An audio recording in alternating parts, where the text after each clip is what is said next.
O blog cafénapolitica.com.br está hoje com o deputado Alfredo Sirquis, do PV do Rio. Deputado, gostaríamos agora de comentar um pouco sobre a política nacional, né? Que também anda um pouco conturbada com essas notícias de crise, né? E de conflito entre o parlamento, a maioria parlamentar, e o governo, né? A própria maioria parlamentar, que o governo tanto se regozijava de proclamar como sendo muito grande, como sendo interessante para o próprio governo, essa maioria parece que se articular e, ao mesmo tempo, impedir muitas votações aqui no Congresso. Qual é a sua visão desse quadro?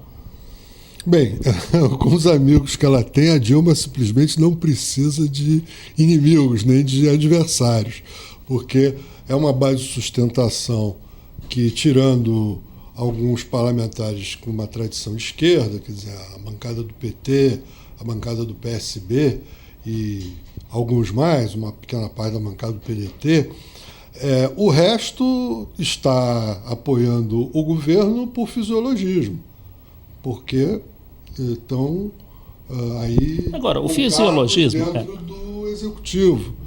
Mas o fisiologismo sempre foi presente na política brasileira, desde priscas eras. Tanto é que o próprio Juscelino Kubitschek se viu na obrigação de lidar com uma situação daquela que é realmente fisiológica, né? Quer dizer, você na política não consegue se livrar do fisiologismo, tem que lidar com ele. Você não consegue se livrar do fisiologismo nesse sistema eleitoral, porque esse sistema eleitoral, onde cada político se sente... que é o alfa e ômega da vida política, ele é o microcosmo da vida política, a carreira política dele é a coisa mais importante do mundo e a reeleição dele é uma obsessão. Então ele precisa ocupar espaços dentro da administração pública onde ele possa fraudar licitações para fazer caixa 2 para a campanha dele, nomear uma porrada de pessoas, cabos eleitorais em cargos públicos para ter gente, ter um verdadeiro exército fazendo trabalho político por ele nas comunidades. E então por aí vai, quer dizer, na verdade a política brasileira ela é movida a cargos comissionados. O Brasil tem uma quantidade de cargo comissionado de livre provimento completamente fora de proporção comparado com outros países de democracias mais avançadas.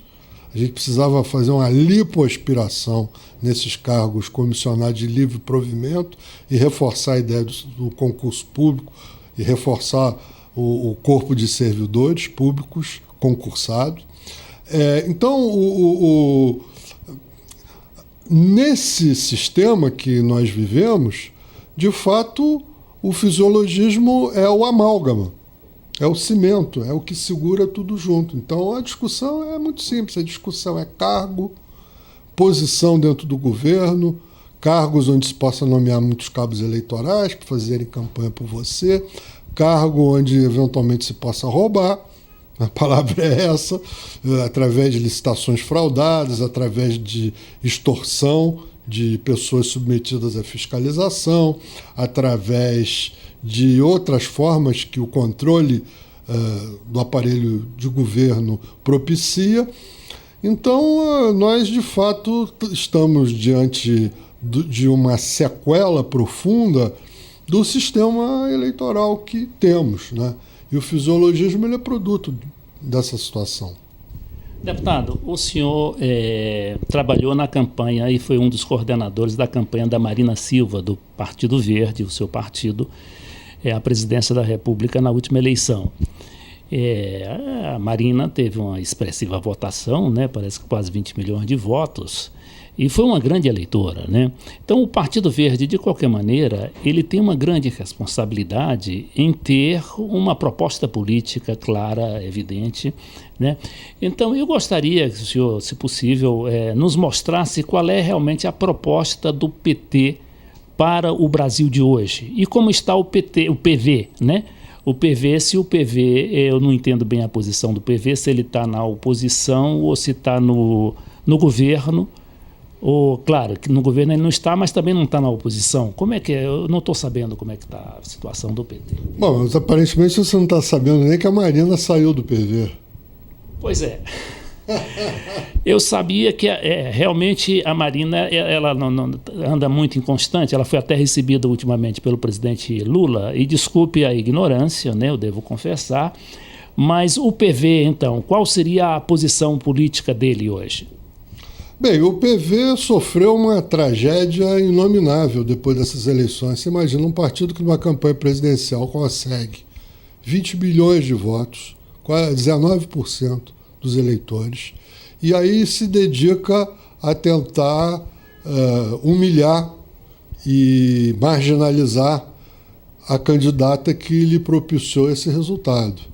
Então, de fato, logo depois das eleições, a cúpulazinha que controla a Executiva Nacional do PV, de fato, tomou uma série de medidas autoritárias de natureza a prorrogar os seus próprios mandatos, e nós nos vimos numa situação muito difícil.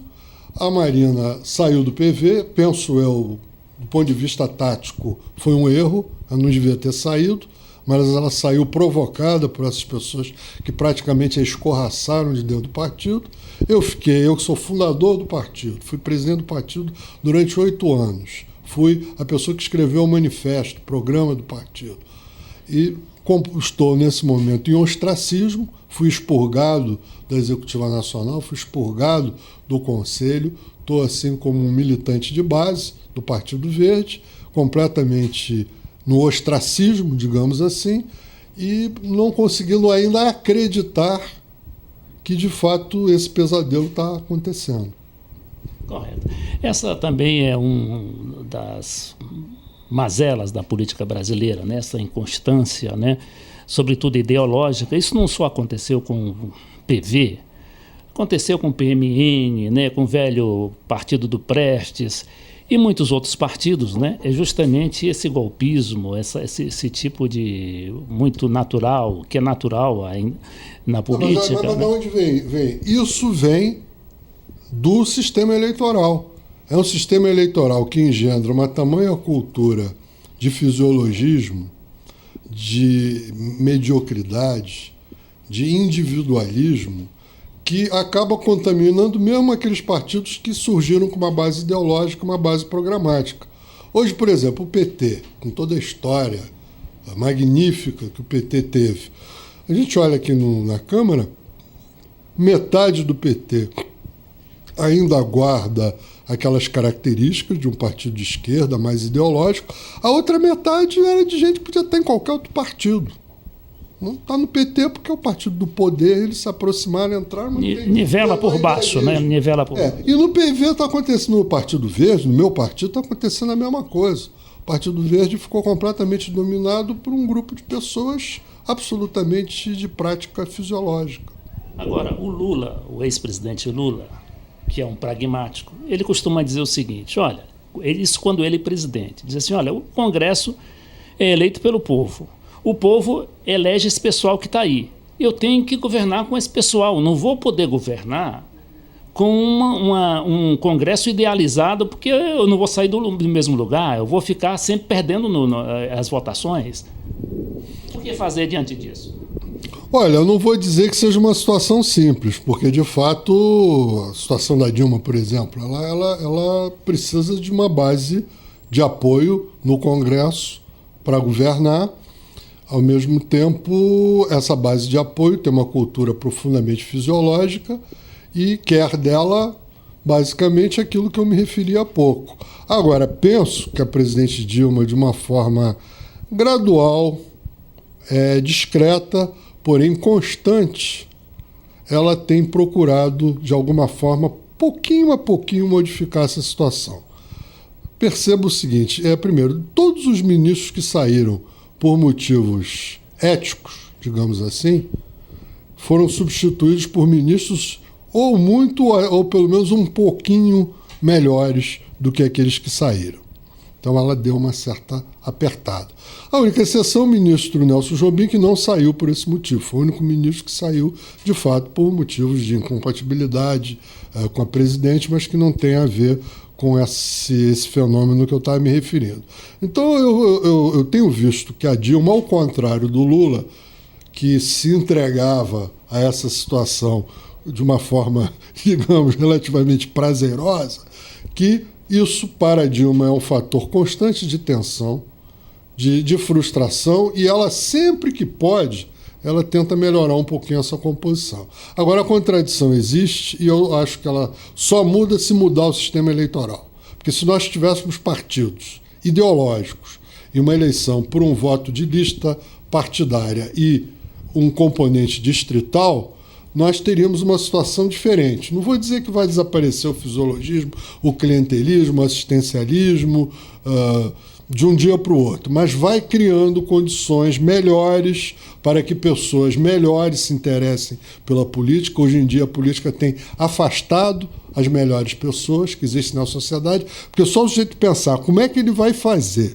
para conseguir grana para a campanha, só isso já afasta do jogo político e da vida política a grande maioria das pessoas que, em um determinado momento, de forma sincera e idealista, gostariam de participar. Porque a verdade é que cada campanha é mais caro e, de fato, uma das coisas mais desagradáveis que existe uma pessoa honesta que está fazendo política é, na época de campanha, ter que sair por aí pedindo dinheiro para empresário para poder fazer campanha. Também, se não fizer isso, você não vai ter recurso para poder competir e se eleger. Então, isso é um pouco a quadratura do círculo. Então, esse é um grande problema também, que é o alto volume de dinheiro que é empregado para a campanha eleitoral, né? Dizem que a média de eleição para deputado federal está na faixa de 20 milhões de reais, né? Que é um absurdo. De qualquer maneira, deputado, a gente está terminando a nossa pequena entrevista. Não, quero dizer que na minha última campanha eu gastei 350 mil.